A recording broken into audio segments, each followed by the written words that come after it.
Hello friends, ನಮಸ್ಕಾರ. ನೀವು ನೋಡ್ತಾ ಇದ್ದೀರಾ ನಮ್ಮ ಮಾಹಿತಿ ಕೇಂದ್ರ ಯೂಟ್ಯೂಬ್ ಚಾನೆಲ್ ಅನ್ನ. ರಾಜ್ಯ ಸರ್ಕಾರದ ಪ್ರಮುಖ ಗ್ಯಾರಂಟಿ ಯೋಜನೆಗಳಲ್ಲಿ ಒಂದಾದ ಶಕ್ತಿ ಯೋಜನೆಯ ಅನುಷ್ಠಾನದಲ್ಲಿ ಯಾವುದೇ ಲೋಪದೋಷಗಳಿಗೆ ಅವಕಾಶ ನೀಡಬಾರದು ಅಂತ ಹೇಳಿ ಇದೀಗ ರಾಜ್ಯ ಸಾರಿಗೆ ನಿಗಮಗಳ ಉನ್ನತ ಅಧಿಕಾರಿಗಳು ತಮ್ಮ ಚಾಲಕರು ಮತ್ತು ನಿರ್ವಾಹಕ ಸಿಬ್ಬಂದಿಗಳಿಗೆ ಕಟ್ಟುನಿಟ್ಟಿನ ಎಚ್ಚರಿಕೆಯನ್ನು ರವಾನಿಸಿದ್ದಾರೆ. ಹಾಗಿದ್ರೆ ಏನು ಈ ಆದೇಶ ಅಂತ ತಿಳಿಯಲು ವಿಡಿಯೋ ಪೂರ್ತಿಯಾಗಿ ನೋಡಿ. ಸಾರಿಗೆ ಸಂಸ್ಥೆ ಹೊರಡಿಸಿರುವ ಆಂತರಿಕ ಸುತ್ತಲೆಯಲ್ಲಿ ಇದೀಗ ಸಿಬ್ಬಂದಿಯ ಕರ್ತವ್ಯ ನಿರ್ವಹಣೆ ಬಗ್ಗೆ ಮತ್ತಷ್ಟು ಸ್ಪಷ್ಟ ಸೂಚನೆಗಳನ್ನ ನೀಡಿದ್ದಾರೆ. ಯೋಜನೆ ಜಾರಿಯಾದ ನಂತರವೂ ಕೆಲವೆಡೆ ನಿರ್ವಾಹಕರು ಮತ್ತೆ ಮಹಿಳಾ ಪ್ರಯಾಣಿಕರ ನಡುವೆ ವಾಗ್ವಾದ ಹಾಗೂ ಟಿಕೆಟ್ ನೀಡಲು ನಿರಾಕರಣೆ ಮಾಡಿದ ಪ್ರಕರಣಗಳು ವರದಿಯಾಗ್ತಾ ಹಿನ್ನೆಲೆಯಲ್ಲಿ ಇದೀಗ ಈ ಕ್ರಮವನ್ನು ತೆಗೆದುಕೊಳ್ಳಲಾಗಿದೆ.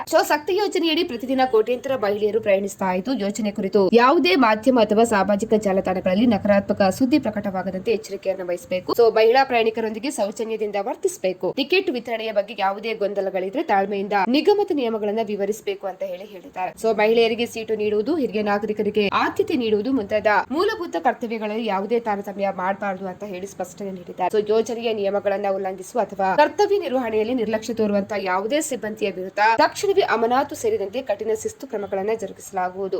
ಯೋಜನೆಯು ರಾಜ್ಯದ ಆರ್ಥಿಕವಾಗಿ ಹಿಂದುಳಿದ ಸಮುದಾಯಗಳ ಮಹಿಳೆಯರಿಗೆ ದೊಡ್ಡ ಮಟ್ಟದ ನೆರವನ್ನ ನೀಡ್ತಾ ಇದೆ. ಹೀಗಾಗಿ ಇದರ ಯಶಸ್ಸಿಗೆ ಪ್ರತಿಯೊಬ್ಬ ಸಿಬ್ಬಂದಿಯ ಸಹಕಾರ ಅತ್ಯಗತ್ಯ. ಯಾವುದೇ ಸಿಬ್ಬಂದಿಯ ವೈಯಕ್ತಿಕ ಬೇಸರ ಅಥವಾ ಅಸಮಾಧಾನಗಳು ಯೋಜನೆಯ ಅನುಷ್ಠಾನಕ್ಕೆ ಅಡ್ಡಿಯಾಗಬಾರದು ಅಂತ ಹೇಳಿ ಸಾರಿಗೆ ನಿಗಮದ ಉನ್ನತ ಅಧಿಕಾರಿಯೊಬ್ಬರು ತಿಳಿಸಿದ್ದಾರೆ. ಇನ್ನು ಚಾಲಕರು ಮತ್ತು ನಿರ್ವಾಹಕರು ಸರ್ಕಾರದ ಮಹತ್ವಾಕಾಂಕ್ಷೆಯ ಯೋಜನೆಯನ್ನ ಜವಾಬ್ದಾರಿಯುತವಾಗಿ ನಿರ್ವಹಿಸಬೇಕು ಮತ್ತು ಸಾರ್ವಜನಿಕರಲ್ಲಿ ಸಾರಿಗೆ ನಿಗಮದ ಬಗ್ಗೆ ಒಳ್ಳೆಯ ಅಭಿಪ್ರಾಯ ಮೂಡಿಸಬೇಕು ಅಂತ ಹೇಳಿ ಆದೇಶದಲ್ಲಿ ತಿಳಿಸಲಾಗಿದೆ. ಸ್ನೇಹಿತರೆ, ನೀವು ಕೂಡ ಶಕ್ತಿ ಯೋಜನೆಯನ್ನು ಬಳಸ್ತಾ ಇದ್ರೆ ನಮಗೆ ಕಮೆಂಟ್ ಮಾಡಿ ತಿಳಿಸಿ. ಅದೇ ರೀತಿ ಮಾಹಿತಿ ಇಷ್ಟ ಆದಲ್ಲಿ ವಿಡಿಯೋಗೊಂದು ಲೈಕ್ ಅನ್ನು ಕೂಡ ಕೊಟ್ಟು ಸಹಕರಿಸಿ.